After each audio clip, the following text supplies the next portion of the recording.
चार पार्ट आज भी सोल्व करेंगे हम। यहाँ पर सम हमें दिया गया है 0, अल्फा प्लस बीटा की वैल्यू 0 है और इसको लिखते हैं माइनस बी बाय ए से इक्वेशन फर्स्ट बन जाती है। और ऐसे प्रोडक्ट कितनी दी गई है इस पार्ट में, प्रोडक्ट दी गई है अल्फा बीटा की गुणा मतलब ये दी गई है √5 और इसको लिखते हैं सी बाय ए से, ये बन जाती है समीकरण 2। अब इन दोनों से ही हमें ए बी सी के मान निकालने हैं। यहाँ पर देखो इसके डिवाइड में कुछ नहीं तो 1 लगा सकते हैं, इसके डिवाइड में भी क्या लगा सकते हैं, हम 1 लगा सकते हैं। और ये मतलब कि यहाँ से वैल्यू कंपेयर करेंगे, ए का मान 1 आ जाएगा, यहाँ से भी 1 है, सी की वैल्यू √5 है और बी की कितनी आ जाती है 0। तो ए 1, बी की वैल्यू कितनी आ गई 0 और सी की कितनी आ गई हमारे पास √5। अब द्विघात समीकरण होती क्या है,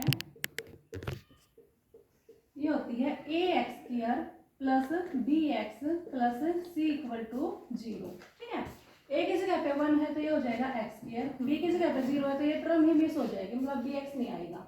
और c कितना है √5 तो ये हो जाएगी इक्वेशन √5 = 0। तो इन दो जो वैल्यू दी गई थी ना 0 और √5, इनसे हमारी जो क्वाड्रेटिक इक्वेशन बन के आई है वो आई है x² √5। अब जो सेकंड पार्ट है 1 1 यहाँ से निकाल लेंगे।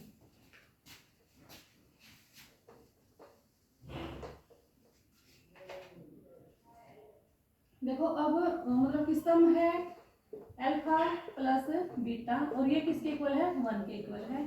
और फॉर्मूला क्या है इसका -b बाय ए और ये बन जाती है इक्वेशन फर्स्ट। और प्रोडक्ट भी कितनी दी गई है कि प्रोडक्ट भी 1 ही दी गई है, मतलब c बाय ए की वैल्यू भी 1 दी गई है।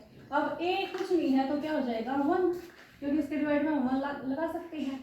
तो a की वैल्यू भी 1, b की वैल्यू कितनी आ गई -1, क्योंकि देखो -b = 1 है तो b देखेंगे तो ये जो माइनस साइन है ये 1 के साथ लग जाता है। और c की वैल्यू कितनी हो जाएगी 1। अब द्विघात समीकरण होती क्या है, ये होती है ax² plus bx plus c = 0।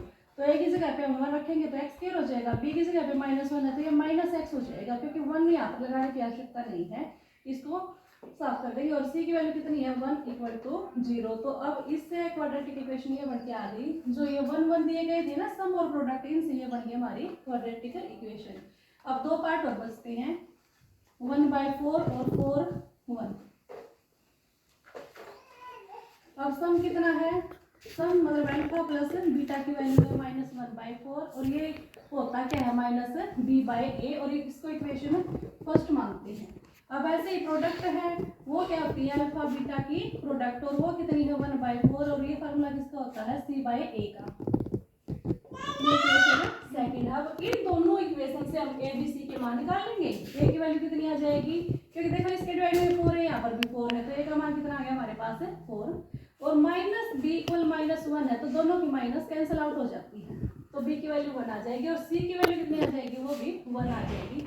और क्वाड्रेटिक इक्वेशन होती क्या है x² plus bx plus c = 0 होता है तो ये 4x² और b की जगह पे 1 है तो x और c की जगह पे कितना है 1 = 0। तो इनसे ये इक्वेशन बन जाती है।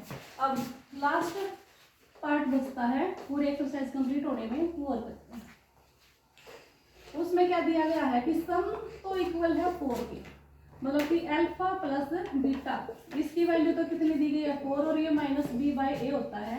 और जो प्रोडक्ट है वो कितना दिया गया है 1, अल्फा बीटा की प्रोडक्ट 1 है तो ये c बाय ए होता है। ठीक है, ये इक्वेशन फर्स्ट है और ये इक्वेशन हमारी सेकंड है।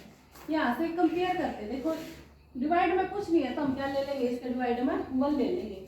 ठीक है, तो 1 a की वैल्यू 1 आ गई और -b = 4 है तो b की वैल्यू कितनी हो जाएगी -4 और c की वैल्यू कितनी हो जाएगी 1।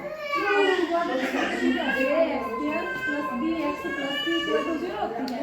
अब a की जगह पे 1 है तो x², b की जगह पे -4x और c की जगह पे कितना है 1 = 0। इस प्रकार हमारा सेकंड चैप्टर कंप्लीट हो जाता है और कल से हम करेंगे थर्ड चैप्टर स्टार्ट।